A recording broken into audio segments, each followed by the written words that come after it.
Thanks, Caroline. Thank you so much, Mag. That's lovely. I'm hoping that you can see my slides now. Just thumbs up. Thank you, Matt. So thank you for having me and thank you for inviting me. Matt assured me that a lot of you already know what lifestyle medicine is. And has asked me to sort of talk about how do we actually apply it in our day-to-day practices. So that's kind of what I'm going to think about tonight. So just before I start, we've all been to all these sessions before, but just usual rules apply. And I know Matt's recording this for posterity. I am not expecting any interruptions, but my husband is away, so I'm solo parenting, and I've got 3 children and 3 cats, one of which just sort of chased after another one down the stairs. So I'm hoping that I won't have any interruptions, but I apologise in advance.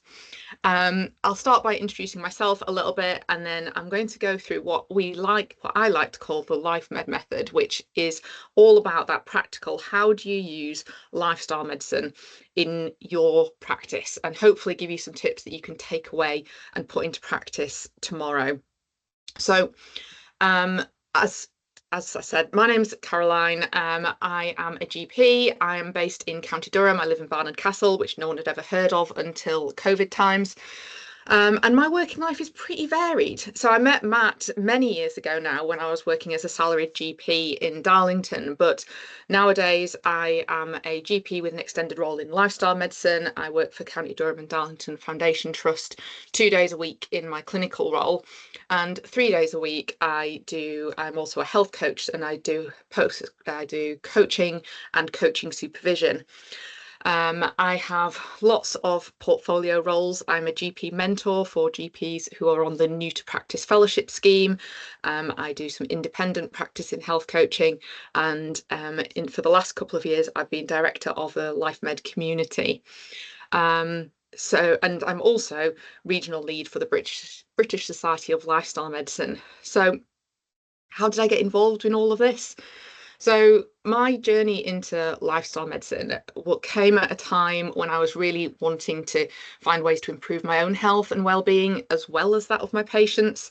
I was busy mum. I had 3 very young children. I had a few health problems, and I used lifestyle medicine firstly on myself to improve my own health. But at the same time, as many of us are, I was quite frustrated with GP work.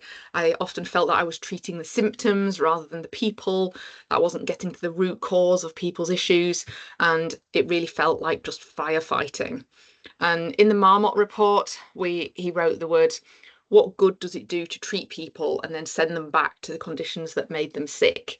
And that really sort of led me further into this lifestyle medicine journey. And I did the postgraduate lifestyle medicine diploma in 2020. And I've found over the 10 years or so that I've been involved in lifestyle medicine, it's got this amazing ripple effect, this really common theme that stands out for me. And others, when I've spoken to them, is that we often find out about lifestyle medicine because we're implementing it and making changes for ourselves, but it also then spreads to our friends, our family, and then our patients and the people that we work with. And I absolutely believe that we need lifestyle medicine. I need all health professionals can use lifestyle medicine in whatever role they work in. And everyone needs to be using it to help themselves and to also help all the patients and people that we work with. So that's why I'm here and what I'm doing now with the Life Med community. So that's me. Oh, my slides have just got stuck. Bear with me. So let's make a start. So lifestyle medicine, we know about that it's the evidence-based application of the sort of practical lifestyle aspects of things. Our 6 pillars: so physical activity, nutrition, sleep, stress management, social connection, and substance sort of management. And the question I get asked most often is, yes, but how do you actually do it in practice? And over the years we've been working in this, we've found lots of sort of themes that we've picked up along the way. and we've developed what we call the Life Med method for applying lifestyle medicine in practice. And it's a combination. It's not just stuff I've made up off the top of my head, I promise. It's all evidence-based and borrowed from a huge range of different resources and evidence, a combination of coaching techniques, behavior change science, and lifestyle medicine. And the idea is that these steps are designed to help you apply lifestyle medicine in your practice, and you'll thrive both professionally and personally. And why do we need this? We all know about that rising burden of chronic disease and the importance of having an upstream approach, like Michael Marmot said. And then you can add into that the reason that you guys are all interested, that environmental impact of healthcare and that opportunity to shift towards sustainable preventive approaches. And those two things make lifestyle medicine and greener approaches that perfect complementary fit, because so many lifestyle medicine interventions encourage ways of being and living which are also greener. So, for example, increasing your physical activity by using more active transport, moving towards a whole food, plant-based diet, deprescribing, many, many more. And again, it's relatively easy for us to learn the facts of this stuff, but one of the most common questions I get asked is that, yes, but how do you do it? So that's what I'm going to share now. So in a stepwise approach, the first step I find is to listen. It's all about listening to what your patients are trying to tell us. And in our highly pressured general practice environment, we think we're doing a good job at this, but the reality is that we're often not doing as good as we'd like to think we are. In the most recent GP patient experience survey, just over 50% of patients said that they were not as involved in their care and not as well listened to as they would like to be. So there is definitely room for improvement.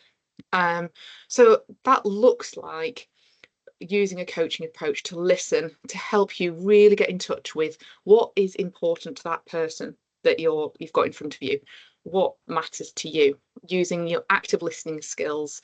And we learned those in medical school, but often we kind of get out of the habit of doing it because we create shortcuts and trying to move things along. But by using active listening, it saves us time in the end. And we want to not just listen to the words people are saying, we want to understand what drives them, what are your patients' values, what is their motivation for making changes and to make those changes in their life. So practically using things like open questions. So just think about how do you start your consultation often? And often it might be with a closed question or what's brought you here today, or how can I help you, or what's wrong? But just simply changing that. What would you like to get from your appointment today? Or what matters most about your health? So one takeaway action I'd like you to like to suggest might be just to play with your consultation opening to provide your patient opportunity to explain what really matters to them. Next, we want to find out where you are now. We want to identify where the person is now and where do they want to be. What is it that they're looking to achieve in their lifestyle? So we're all used to the idea of SMART goals, which, as we know, stands for specific, measurable, achievable, realistic, and time-bound. But I suggest changing the M from measurable to meaningful, because for most patients, there's not very much that's motivating about changing their numbers and reducing their HbA1c from 70 to 50, for example. But being able to run around with their grandchildren might be much more meaningful to them. But even that might be too vague. It's really good for a high level sort of value driven goal, but it's also useful to be sort of to bring in some of that specificness. That's not a word, is it? But really pinpoint key lifestyle related factors that are affecting their health. So instead of aiming for something that doesn't mean too much to them, looking at the pillars of lifestyle medicine to see what is possible and what is changeable specifically. So, and that can be in any of the 6 pillars. From a professional point of view, identifying how ready people are to make changes is really important. And we learn in lifestyle medicine about the trans-theoretical model of change and identifying sort of how ready are people to make changes. The reality is that patients might not be ready to change, and that's okay. One of our problems is that when we are very enthusiastic about lifestyle medicine, and we've learned loads of stuff about how to help people with lifestyle and how effective it can be, and how important it is to make these changes to help the wider environment and work in a greener way, we get really enthusiastic about it, and we want to persuade everyone to make all these really positive changes because we know they're going to be massively effective. But actually, we have to recognise that not everyone's there yet, that people are at different changes of the change cycle.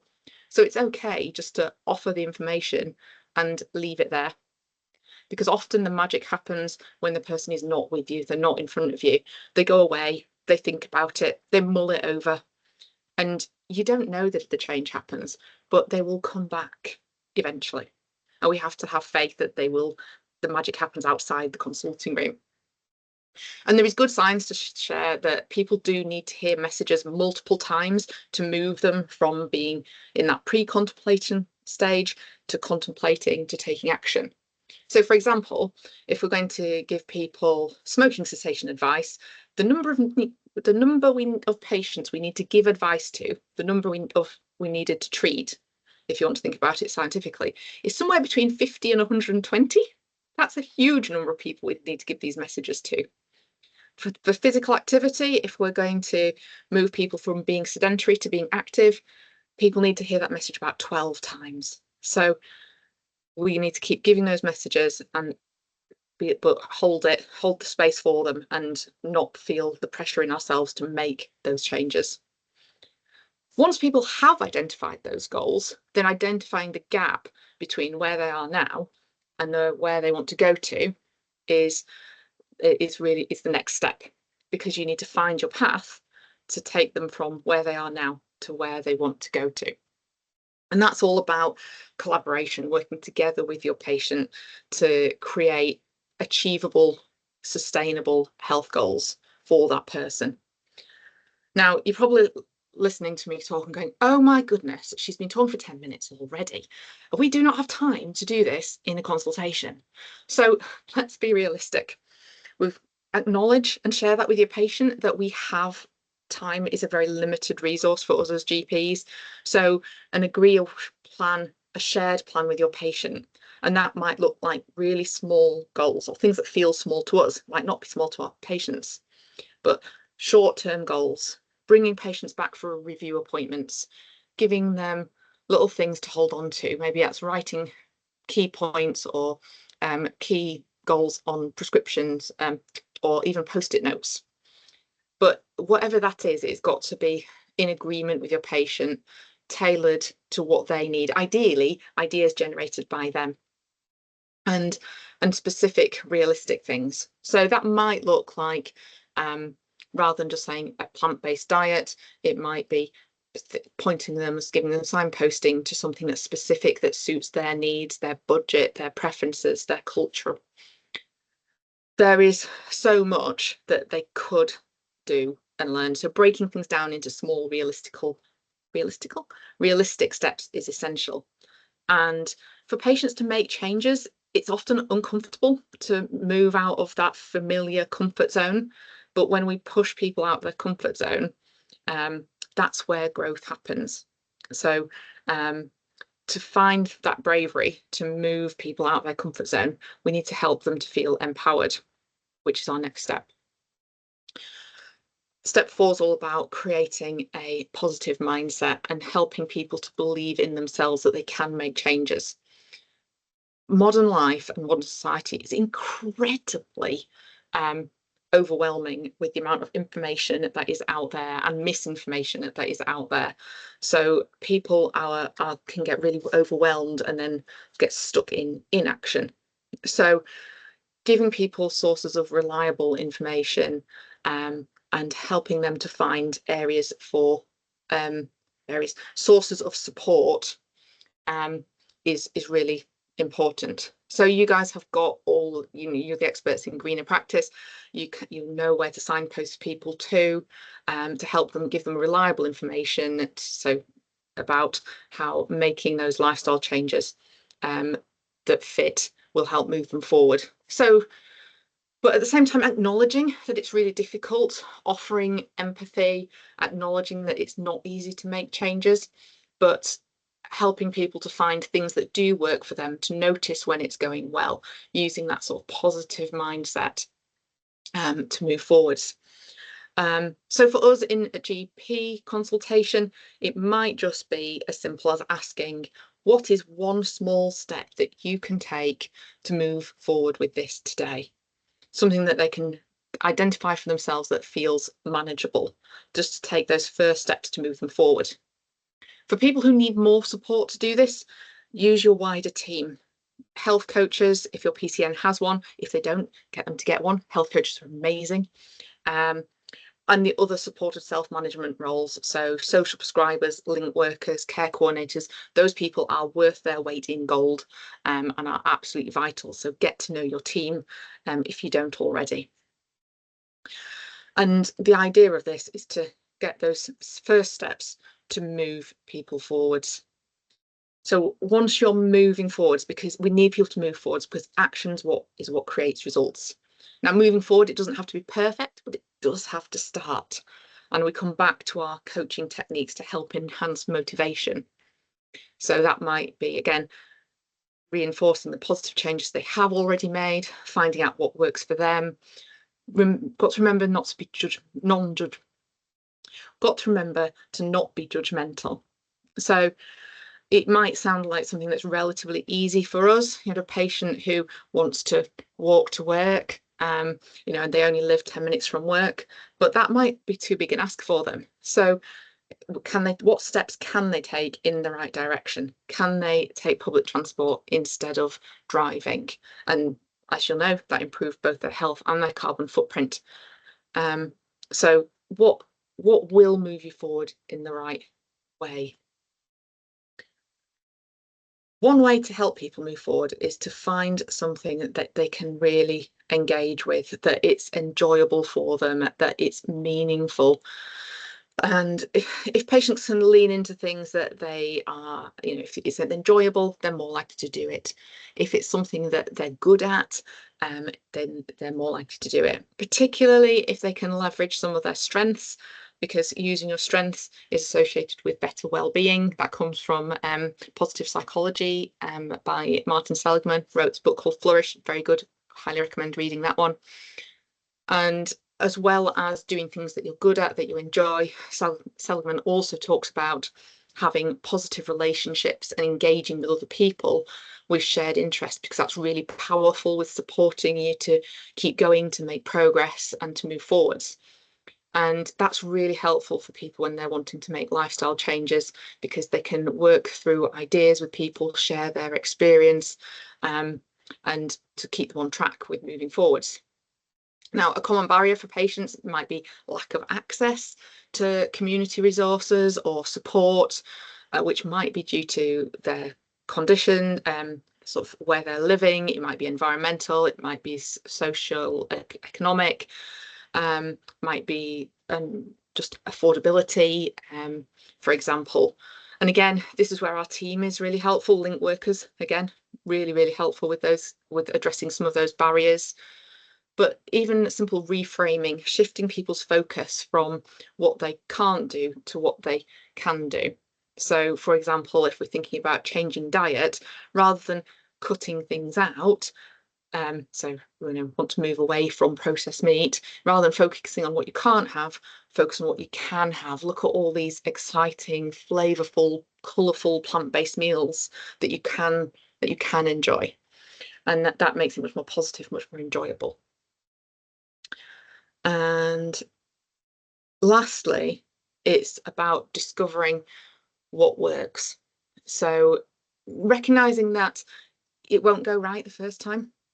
People need to, when they're learning new behaviors and changing their behaviors, it'll go wrong. They might not find well, almost definitely won't find the thing that works for them first time. So there's something about experimenting with new behaviours and adjusting your goals, which is where follow-up comes. And that follow-up, I hear, might be really tricky because of time constraints and how your practice works with access to continuity. And often we can risk that we lose momentum because people see different clinicians and get mixed messages.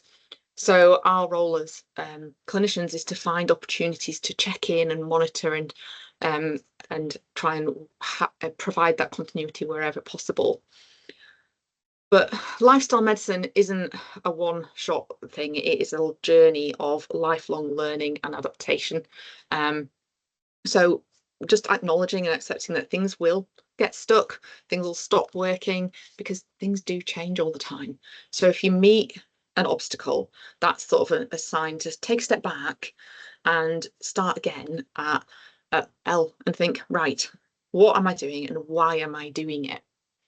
So we've designed these steps so it's absolutely possible. So you can take them and use them and work through them either in your own journey to thriving with lifestyle medicine or using them in your practice with your patients.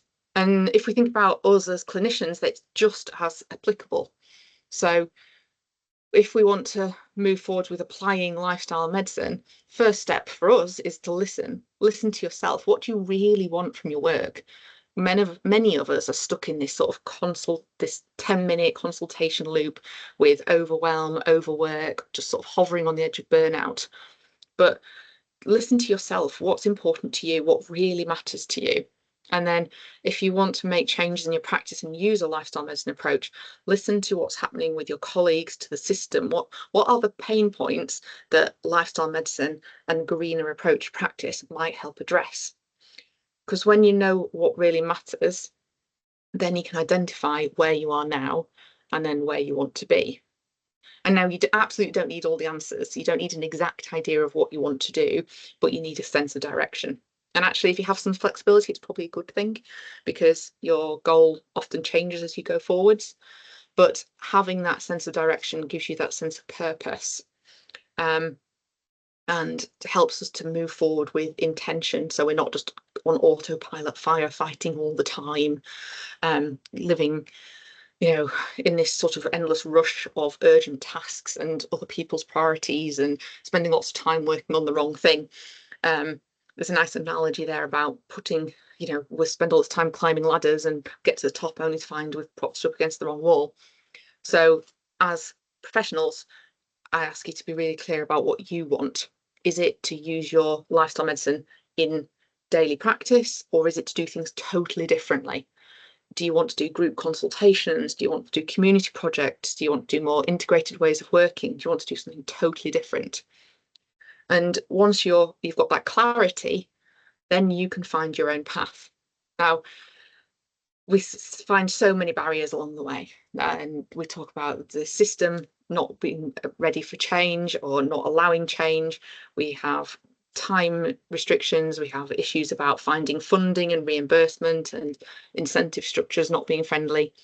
Many healthcare systems, that we just don't compensate people for the time we need to spend on lifestyle counselling. But there are ways around almost everything. Look at different sources of funding, what's available in your PCN, in your area, in your locality, in your ICS. What are the local priorities that you can tap into? There's a national 25-26 plan for neighbourhood health guidelines, which has got so many opportunities for, and I suspect they'll filter down to PCN levels, for working differently. And let's recognise it's a big change to the standard way of doing things in general practice, and people find it really difficult to work differently, particularly in the current sort of climate. There's lots of burnout, got huge workloads, lots of patient demand, and a lot of clinicians are too fatigued to even think about how do we do things differently. So this is about empowering ourselves to make those changes. And our path to work in a different way, it'll be different wherever you are, wherever you're working, but although your path will be specific to you, at the same time, there are people who are doing similar things, who have done similar projects, who are doing it elsewhere. Some of those practical steps that you need to navigate some of those obstacles have been done before, so you don't need to do things alone. So you could also think about it and say, what is it that you need to empower yourself to move forward? Is it that you need more training? Is it that you need support? What is it that's going to help you? I often hear that knowledge is a real barrier to using lifestyle medicine in practice, because we don't really get taught this stuff at medical school. We get told the real high level basics of, yeah, people just need to eat better and move more, but there is so much more to it than that. So it might be helpful for you to do some training, that'll give you that confidence, so you're more familiar with the techniques to encourage you to support your patients effectively. But maybe it's support, and that's why we have our community. We have over 50 members and of diverse range of healthcare professionals who are all passionate about putting this into practice and can have those shared experiences of supporting each other to make this happen in real life practice. Once you have got a clear idea, you've got that support, it's about moving forward and knowing the path and following it. Two very different things. So get used to it not working. We are taught as medics that we have to do things perfectly. We have to follow the guidelines. We have to not mess up, because first principle of medicine, first do no harm. Now, absolutely, I'm not saying do anything unsafe, but let's recognize that trying to do things in a different way is a bit messy. If we waited for everything to be perfect, we would never do anything. There's a great quote from Thomas Edison, and he famously said, "I didn't invent the light bulb, I just found 10,000 ways that don't work." So let's get used to things not working, because if things don't work, it's an opportunity for us to learn. But if we don't move forward, we don't get anywhere. So we have to keep trying, keep moving forward, getting used to things not going quite right. And very similarly to with our patients, do what we love. What is it that is going to really light you up and get you out of bed in the morning and keep you going to work even when it's hard? You can use lifestyle medicine personally for your own well-being, but also professionally. It's all about leaning into your strengths and doing the things that you're good at, and really identify, well, what does that look like for you? Be realistic about what you enjoy. Do you like working with people? Do you like working in groups? In which case, set up a lifestyle medicine sort of group program, maybe. Or does the idea of a group send you running for the hills? Maybe you're more of a very much not me, an IT geek, have strengths with logics and things like that. So setting up kind of efficient ways of doing searches and prescription changes, things like that, the sort of things that just don't work for my brain. Is that your strength? What do you enjoy doing? Because then you're more likely to do it. And then that brings us back full circle to discover. Just keep an eye all on your progress and reflect on what's working and what's not. Remember to celebrate what you do achieve and your wins, however small they are, especially when you're first starting out, and recognize the challenges and keep experimenting. So yeah, lifestyle medicine, just for our patients, it's the same for us, but it's a lifelong learning and adaptation process, especially if we're doing it for us in our own lives, because no one's perfect. And if you get stuck, you meet an obstacle, things don't go right, go back to Elle again and think, right, why am I doing this? And just sort of reconnect with what's really important, what really matters to you.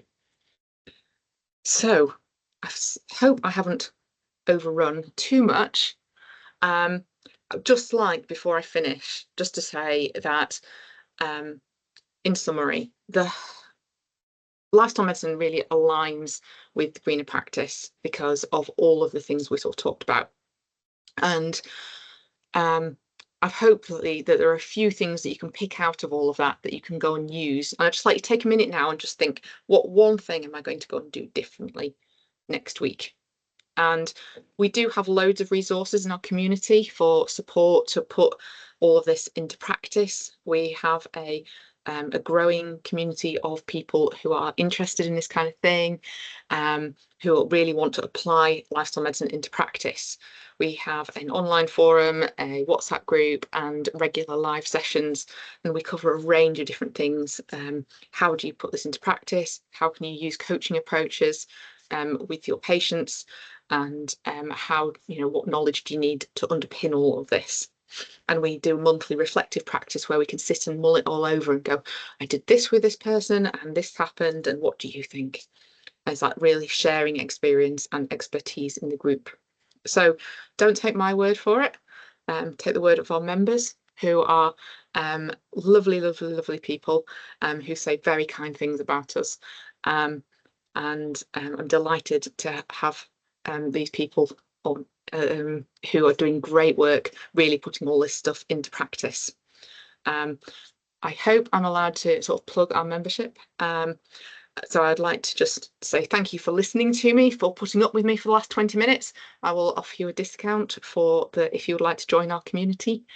And I'd be delighted to see you there. Or if you want to ask us any questions or get in touch, then do just shout out. You can find us on social media or on our website, and we'd love to hear from you. So I'm going to leave it there because. Thanks, Caroline. That